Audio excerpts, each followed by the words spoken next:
Hello, guys, and welcome back to the Football Takes. Steven with you guys again.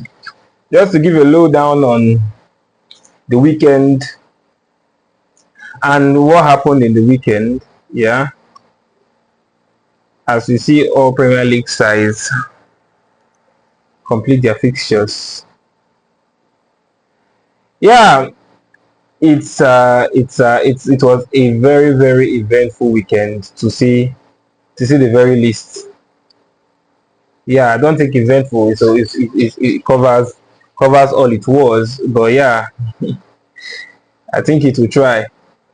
Because we saw a lot of happenings here and there. Um, let's start from Saturday and then we walk it down. So we saw the first match of the day, the Aston Villa versus Arsenal. Now this match I called a 2-1, a 2-1 win for Arsenal. But yeah, in the same breath, I said that this, if anyone was poised to win this Arsenal team, is Aston Villa, with where they are right now on the league table. And yeah, Aston Villa put the cat out of the hat, because yeah, this was not an easy win, but yeah, they did it. Although Watkins was playing football, I don't know where he brought from, but yeah, it was a very eventful match. Emil Bundia putting the dagger in the heart of Arsenal. But I think overall, I don't know if Arsenal is ready for this chase or that Man City is about to bring on. But I think Man City is also very shaky. But but yeah, there is just that extra confidence when you are chasing than when you are ahead. Yeah, I think Arsenal is still the strongest team in this league, but I think that fear factor will play a very big role with on the psyche of Manchester City players and on the psyche of Arsenal players being pursued by the Man City side. And Man City are also taking confidence from the fact that they are the pursuers right now, and we see where that goes. Chelsea took on Bournemouth. I predicted a 2-2 draw, but yeah, the two teams played a goalless, played out a goalless draw. I just felt there were two teams that were at the same place at the moment. Not as perform, but Chelsea was always on shaky ground, and Bournemouth playing at home. I didn't see Chelsea going there to take all 3 points, even if Bournemouth has been bad over the last 6-7 matches, right? And rightly so, they played out a goalless draw. Yeah, Everton versus Nottingham Forest, just as I predicted, win. I think I predicted a 2-0 win for Everton, but yeah, they played out a 3-0 match, with Everton being on the right side of that scoreline. Um, then we look at Man City. Man City versus Sunderland.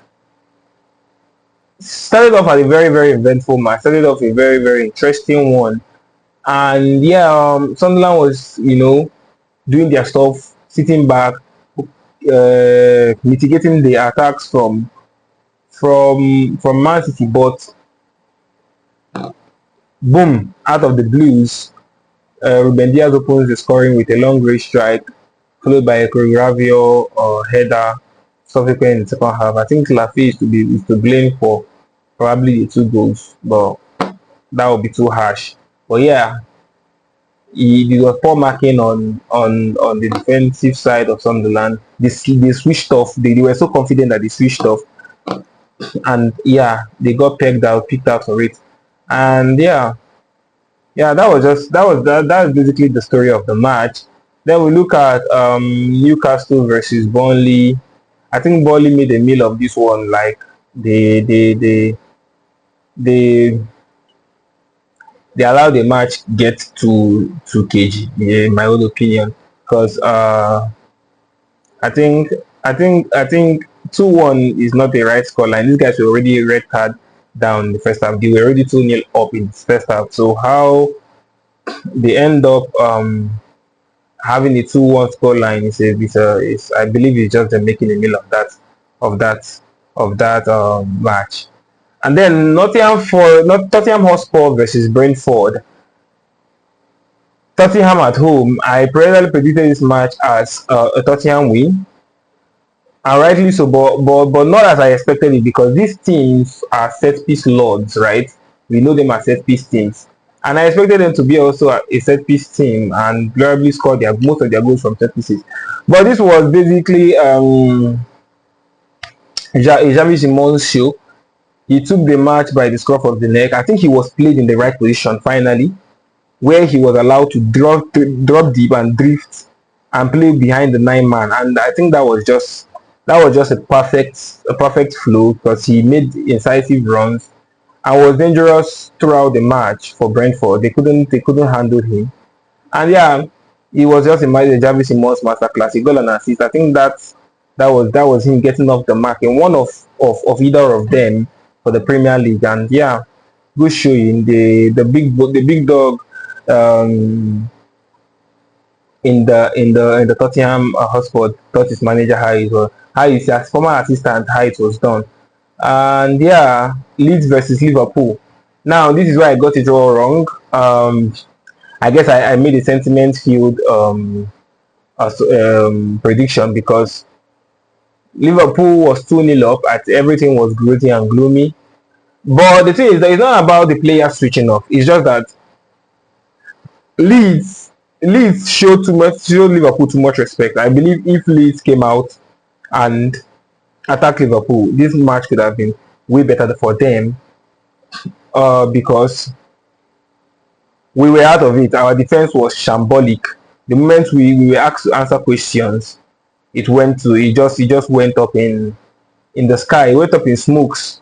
We're 2-0 up from two gifted, not really mistake goals, but like, yeah, low, very, very improbable goals. Just the brilliance of Hugo Ekitike, which is why I don't know why he did not complete the match. Or okay, even if Hugo does not complete the match, I believe I expected VS to complete that match, in the sense of maintaining the rhythm of what had already been started, right? Maintaining that rhythm. But the moment you take him off and you bring in Gomez, now I wanted Gomez to start this match against this thing because he had momentum.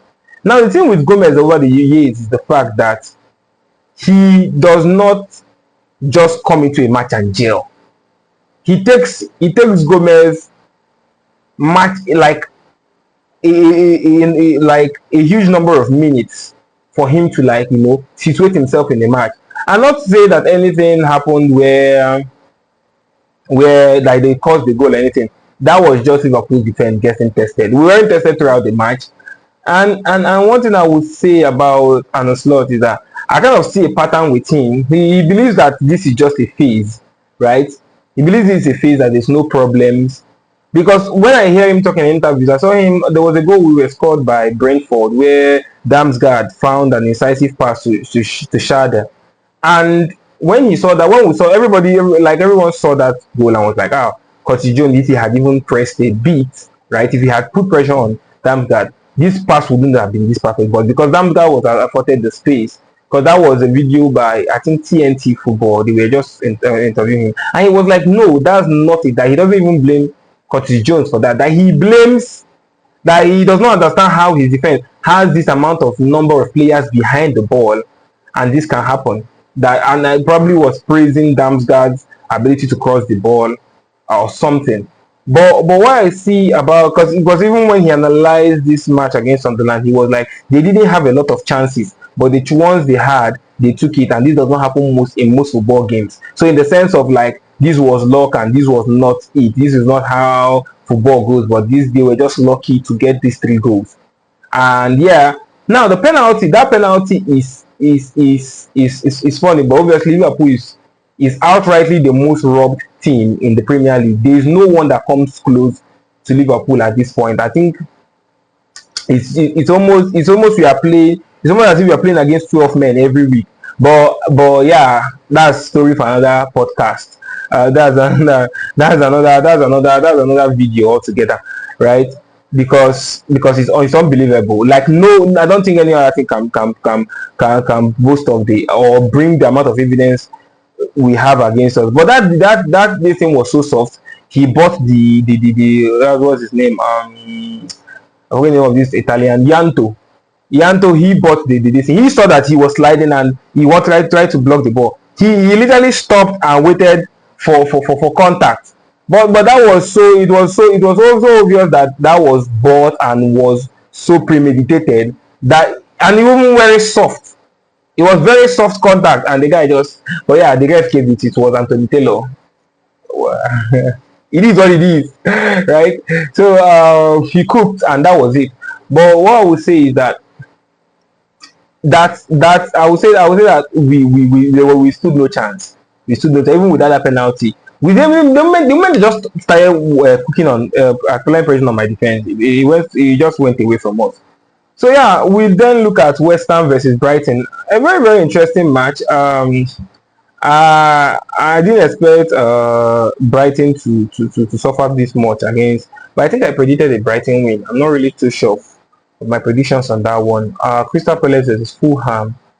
I think I anticipated a draw or something, but Crystal Palace was looking. Tyler Wharton did his due diligence. Although Fulham should have should have won this match. I think they had some brilliant chances by Emil Smith Rowe.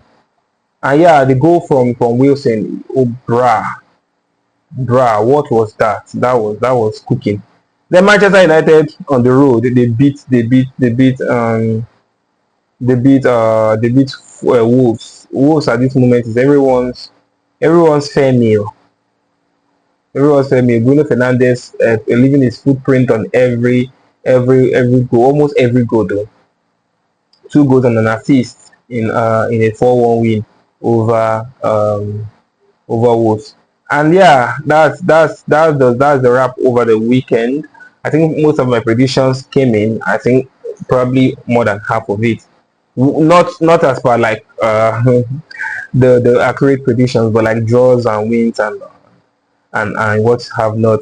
Yeah, now the Premier League table looking interesting. Liverpool's at 10th position, level on points with some other guys ahead of them. And then yeah, Manchester United with their win now battling with Chelsea, Aston Villa, Man City up there. Man City, Chelsea, Arsenal 2 points clear of City, and City in the pursuit. And I think that is going to be an interesting one. Yeah, the bottom table still remain West Ham, Burnley, and Wolves. And yeah, the Premier League continues. It's a very very interesting one. Thank you all for tuning in, for watching seeing this video to this point. I really thank you. I would like to also, as always, hear your comments in the comment section, what your thoughts are about Liverpool, about Man City, about the league, about Arsenal's pursuit, and what you think Arsenal are going to like, how they are going to fare with this now newfound pressure, being 2 points behind ahead of Man City. Thank you very much. Ciao. See you on the next one.